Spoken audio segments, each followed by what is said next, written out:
Podcast Network Asia. Halo semuanya, buat para podcaster bingung caranya ngembangin podcast. Nah, coba cek Podmetrics deh. Jadi, Podmetrics adalah platform yang bisa membantu kamu mulai dari ngeliat performa podcast kamu, nentuin berapa harga red card-nya, hingga monetisasi konten dengan merek yang cocok. Bukan cuma itu, Podmetrics juga bisa membantu kamu untuk mendapatkan inspirasi dalam buat iklan dari contoh yang sudah ada. Yang paling terbaru, Podmetrics juga punya fitur Pod Earnings dengan berbagai metode pembayaran. Jadi, memudahkan banget untuk mendapatkan penghasilan dari Podmetrics. Tunggu apa lagi? Yuk daftar Podmetrics, masukkan kode referralnya melalui link yang ada di deskripsi ya.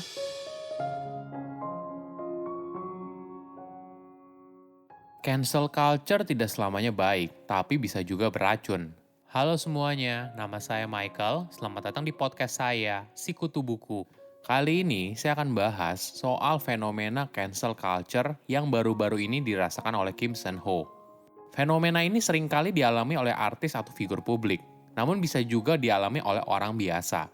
Tentu saja, video ini tidak membenarkan apa yang mungkin dilakukan oleh Kim. Namun, saya akan bahas lebih detail apa itu cancel culture, apa bahayanya bila ternyata salah sasaran, dan dampaknya pada kesehatan mental. Sebelum kita mulai, buat kalian yang mau support podcast ini agar terus berkarya, caranya gampang banget. Kalian cukup klik follow. Dukungan kalian membantu banget supaya kita bisa rutin posting dan bersama-sama belajar di podcast ini.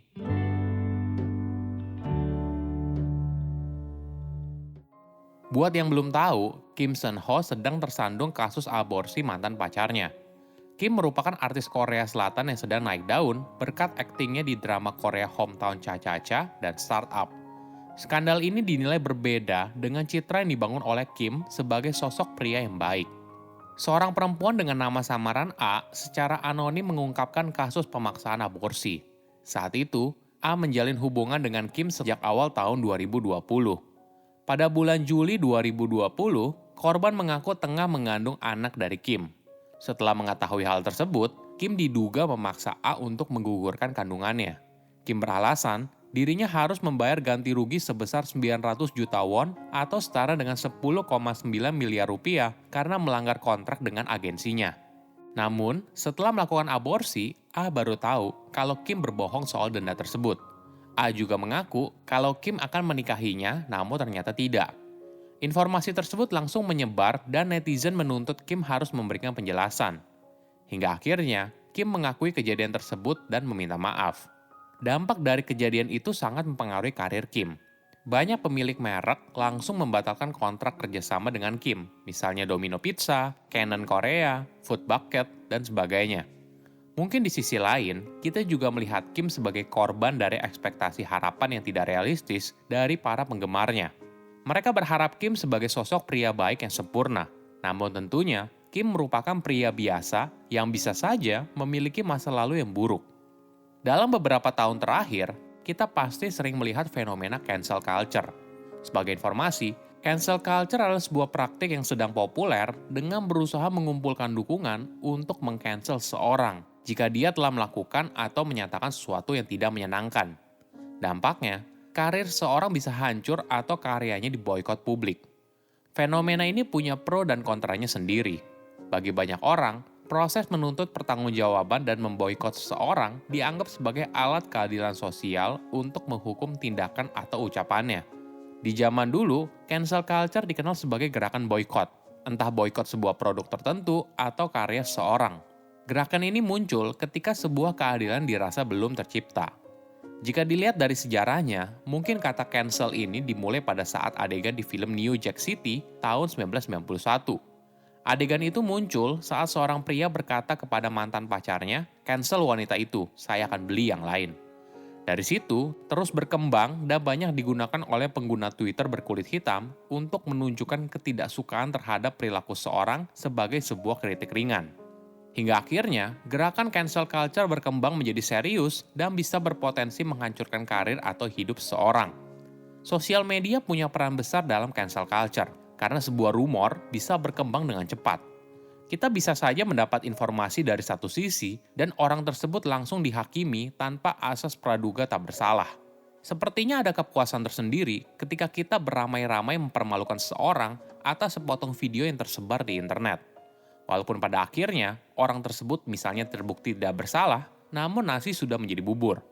Orang itu sudah mengalami kerugian baik material maupun imaterial selama proses cancel culture itu berlangsung.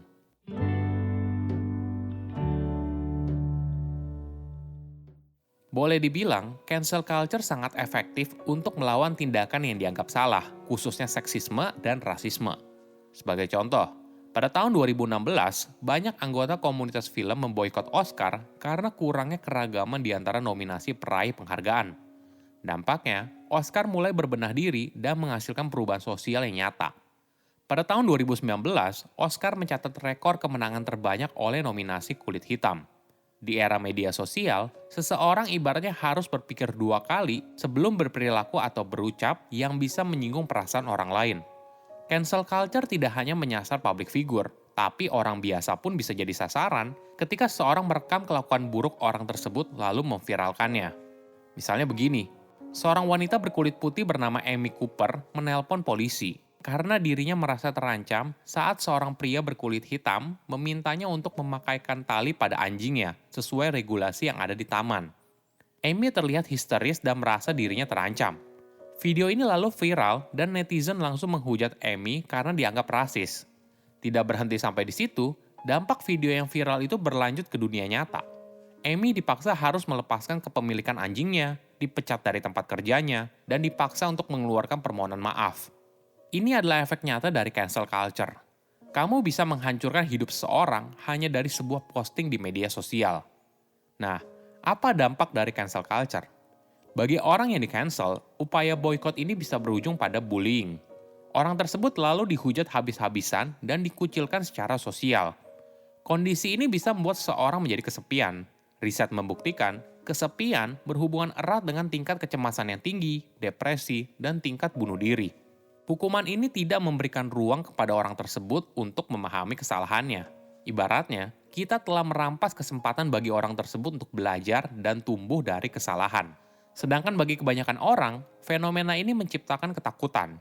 Mereka takut kalau ada seorang yang menggunakan masa lalunya untuk merusak hidup yang mereka jalani sekarang. Ada kutipan menarik dari pidato Joaquin Phoenix yang merupakan pemeran Joker saat menerima penghargaan Best Actor. Joaquin berkata kalau dirinya pernah menjadi pria yang buruk di masa lalu, egois, dan tidak tahu berterima kasih. Namun dirinya mendapat kesempatan kedua. Manusia akan berada pada masa terbaiknya ketika mereka tidak mengucilkan seseorang atas kesalahan masa lalunya, tapi membantu orang tersebut untuk tumbuh dan membimbing mereka untuk menebus dosa yang pernah dibuat. Ini adalah pelajaran bagi kita semua. Kalau fenomena ini, walaupun kelihatannya baik, namun ternyata punya dampak yang buruk.